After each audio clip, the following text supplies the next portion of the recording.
guys. Welcome back to another chat sesh of the Millennial and the other generation. So we were talking and we're thinking it's summertime, it's hot, and how do you dress appropriately when you go to work? So today we're talking about differences in the generations with appropriate workplace attire, what is appropriate workplace attire, and what does it look like between the two generations? Yeah, it's quite different, I assure you. Yeah, I think for when I first started working in the professional work environment, I was actually in sales in the office products industry. At that time, I would say it was business shirt, tie, sport coat or jacket, business slacks. So hot all the time. Very hot. Yeah. No facial hair, very clean. But I would say that was, what was asked or what was professional dress at the when time. exactly did you start working? Oh, Lordy. That was back in, that was back in 1990. Oh, so I was born 5 or 6 yeyears later. Great. Good. Great. Yeah.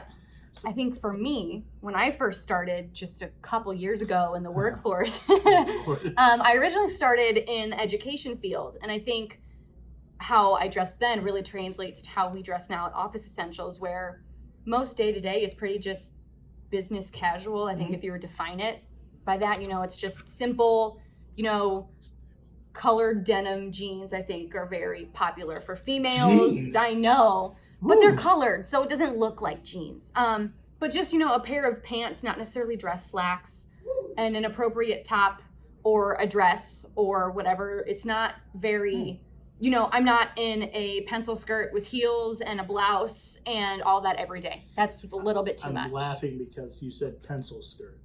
I owned one when What is that? When my mom made me get one when I was younger because she thought I'd need it, and I wore it like twice.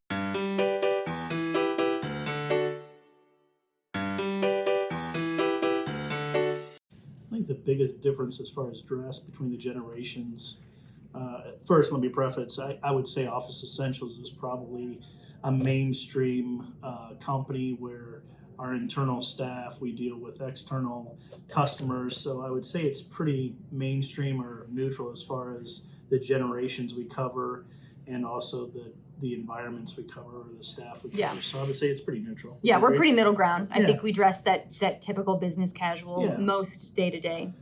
So for me, the biggest difference, I would say, not necessarily my view, but I feel my generation looks at Millennial as maybe lack of respect in the workplace, maybe that they should dress a little sharper and want to have that image.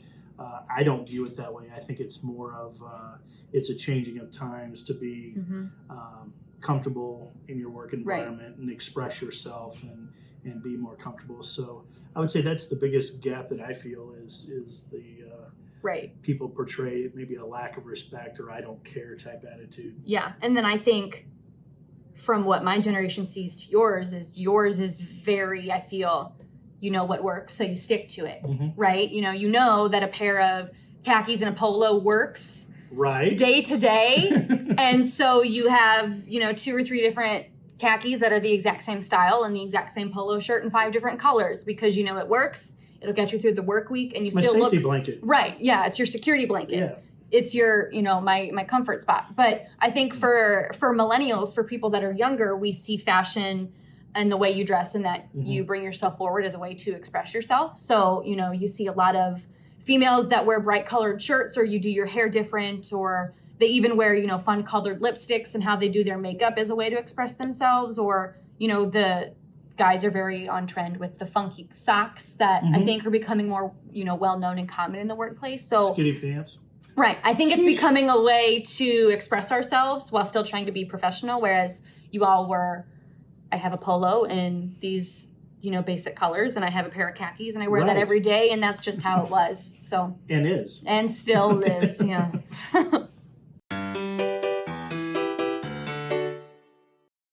Casual Friday, I've seen a little bit. I would say the older generation needs to be careful on Casual Friday. please no flip-flops. The toes can get a little funky at the older ages. Get a pedicure. Right, yeah. So no flip-flops. Jeans, probably not appropriate. However, you said that, there's different colors of jeans that can I think blue jeans are on a Friday. Yeah. I think that's like a standard norm now. Is casual Friday means you can wear jeans and not be afraid to get in trouble for wearing jeans. Yeah, mine is more khakis on Friday.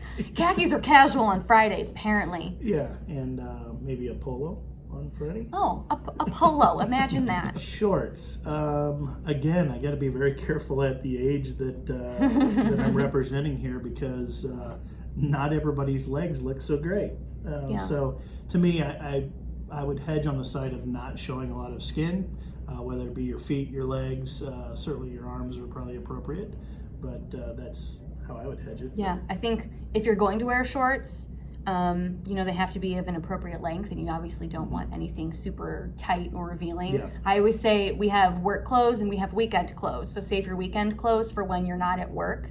But I mean, I personally don't wear shorts to work, but that's just my own preference. But again, I think that depends on your workplace as well. So I would maybe double check with your work. So, I think flip-flops and sandals are not the same thing. So in the summer, I wear sandals almost every day, but I don't wear flip-flops. Any female out there, and I would hope most men know the difference between a flip-flop and a sandal. I say no to flip-flops, but you can wear sandals. I would say most of my friends have like hawk toes that That sounds probably cute. not going to be Sounds cute. looking good. Good. And they would all definitely not know the difference between a flip-flop and a sandal. Do some Googling. All right, thanks, guys. Hey, no problem, Greg. That's a wrap.